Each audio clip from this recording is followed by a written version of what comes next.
Today I have a special guest, Amber Kuehn, Captain Amber Kuehn, and we're going to talk all about the Lowcountry and the marsh and exactly why it's so special. So if you are interested in that, when you come down you see all the marsh, you're going to learn all about it.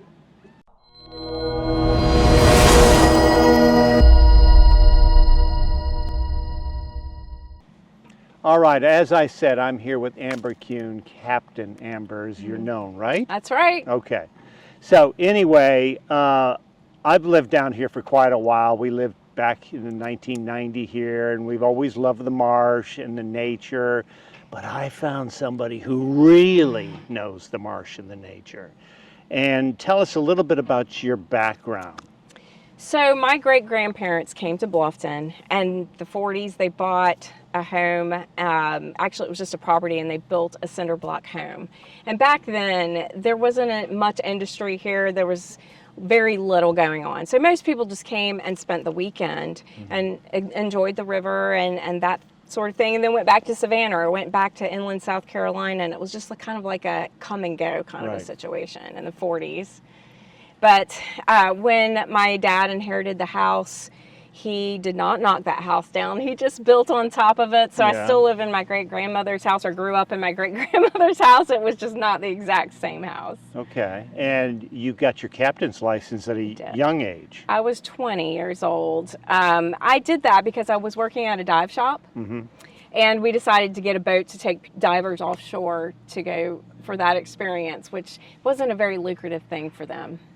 And yeah, right. You can't see through the water so great. That's true. Yeah. And then you went on to higher education, and you have a master's in marine biology? Correct. I took biology in college for a semester. I said, that's enough of that. That's hard. Yeah, it can be. Yeah, yes, but it is my passion. So yeah.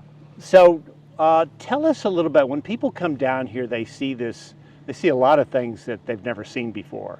And one of the big things is the marsh and why it's so important to the environment and everything else. And that's basically behind us. And tell us a little bit about the marsh. So marsh grass is the basis of our ecosystem here. It's very particular to what I'm about to tell you. So we are considered the nursery of the ocean in Beaufort County, and it has to do with the marsh grass because when the tide is high and the water is in the grass, things that can easily be eaten are hiding in the grass. So South Carolina has 400,000 acres of this grass. It's more than any state in the entire country. But what's really great is that 50% of the marsh grass in the state is located in our county.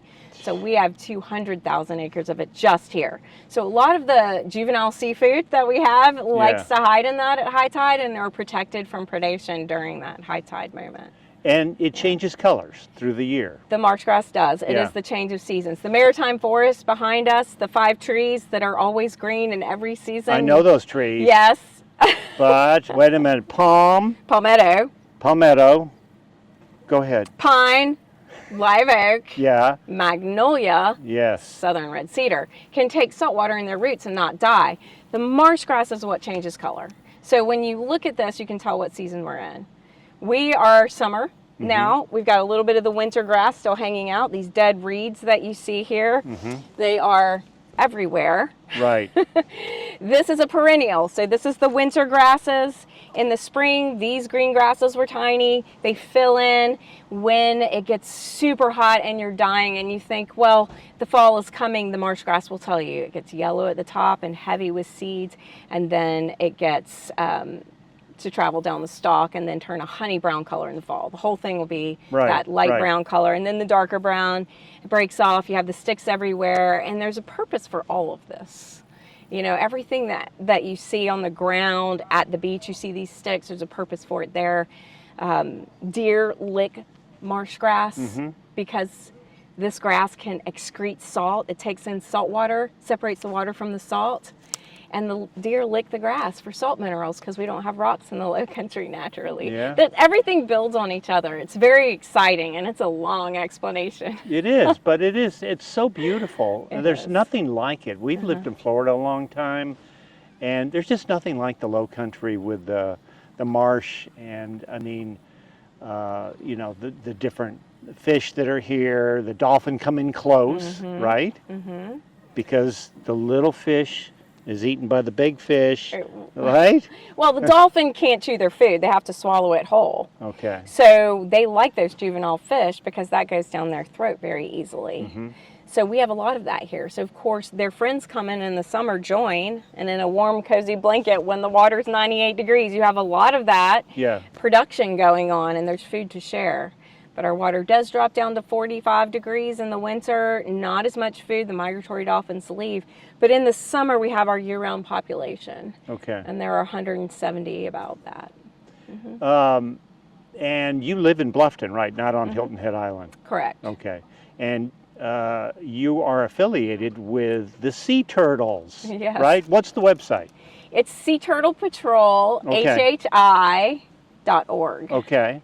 It's a nonprofit. Yeah, it is a nonprofit. And everything we do is based on donations. Okay. And you do that a lot in the evenings or certain times of the year? So sea turtle nesting season is May through October. So it's a 6-month season that's very concentrated. But outside of that, we do so many things in the community. Half of our job is outreach. We go into the schools. We've done talks for all the civic organizations. We do public events. We just are constantly planning new programs. So it's not just about making sure the turtle nests are safe. It's about educating the public and the visitors about their impact on the environment, because directly that does affect. What is the impact? Season. So if you go to the beach, you dig a hole, massive hole, and leave it, there's an impact there.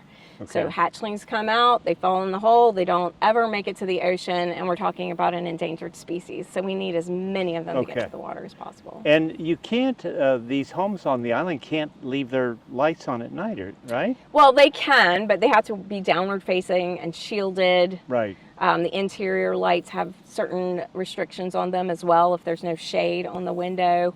But in 2021, March, I had the lighting ordinance in Hilton Head revised, and we were able to get it passed with town council. So we updated it after 30 years, and now our beach is so dark. Every now and then we have a little issue, you know, tourism, that's a different crowd every week. But generally the houses are equipped to make sure that doesn't happen. And it started that way with a lot of the neighborhoods being dark. And like I live in Moss Creek, and that's dark. Well, right? that was on Hilton Head. That was an aesthetic. So they want no neon signs, no billboards, all lighting below the shrub line. You know, occasionally a street light. Right. But that doesn't have anything to do with what goes on the beach. Okay. Yeah, sea turtles can't see that light inside the island. Well, the whole world's going to know about that now. So right. So people can go to the website and make a donation. Yes. They can also dedicate a nest where you'll get a nest number, and we'll tell you how it's coming along. Oh, is that right? When it hatches, what its success was, who, you know, and you can dedicate to someone, or you can dedicate to yourself. Yeah. So do you make that public? If it's on the website. Okay. All right, that's good. Yeah, so that donation, you actually get something back there for that. And so they have the nest, and how long are they in the nest? It's about 60 days. So they come in, they hatch, and then they go back out. They go back out to the water together. Yeah. So there's about 120 eggs in a nest. Yeah. And they all come out of the shell. It takes about 3 days for them all to hatch, and then it emerges. And they all walk out toward the water. Of course, the mother never comes back. She lays a new nest every 2 weeks. Oh, is that right? Yeah, these hatchlings they know everything they need to know when they're born. It's evolution, 80 million years at least. Wow. Yeah, the maternal instinct went out the door for her. Are they doing that all up and down the coast? Oh, okay, all right. So, but this is a pretty popular place right here. Well, they're endangered species, so the state will give one permit for every beach in South Carolina, and I'm the permit holder for Hilton Head Island. So I manage 24 volunteers on the beach. We put 3 to the north and 3 to the south in a vehicle. There's 14 miles of ocean-facing beach. And then we've got the side beaches, the Fish Hall Beach, the Dolphin Head Pine Island, and Hilton Head Plantation. And we also monitor those beaches. We walk those, though. Okay. So there's several volunteers every morning, starting May 1st. looking for tracks, marking nests, moving them if necessary within a 12-hour period of its being laid, and that is a safe thing to do. And this year we have a beach renourishment, which is they're building the beach back, so we have extra work going on. Oh boy. We're there for it. So you're there all night? We will be as soon as the sand starts pumping. We have to be there in case and there's an emergence for a nesting sea turtle. Right. We need to shut the construction down, let her do her thing, move her eggs out of the construction zone. And we've been moving nests since May 1st to get out of the construction zone before it even gets there. Now, changing subjects a little bit, there was a beached whale. Was that you who stayed with the whale? Yeah. We had a whale. You can tell people about that. So we rarely have a sperm whale stranding. That's pretty rare because that species is a deep water species, and we don't have deep water for 400 miles, right, for its habitat. Right, so, you know, it made its way here and knew it was dying. It needed to beach itself on the sand so that it didn't get attacked by sharks who sense that vulnerability and will eat the animal alive. I mean, that's their job. Well, so the marine mammal knows that it has lungs and can breathe if it beaches itself. Wow. So that's a scenario that happened. It's just a rare species. We get dolphins, we get manatee, we get all sorts of pygmy sperm whales, which are small. And I give them the crop season, take their tissue samples to Charleston for analysis because they're federally protected by the Marine Mammal Protection Act. Yeah. So the government has to kind of keep track of what may have caused that death. And I participate in that. It's a volunteer effort. Yeah.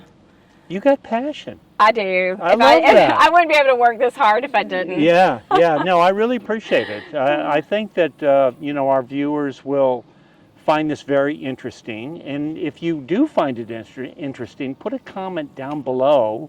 I will put Captain Amber's information, website, everything down below in the video.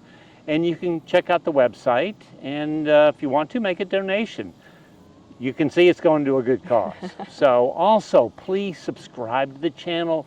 We sell real estate. We talk to Captain Amber. We're doing restaurants. We do all kinds of stuff.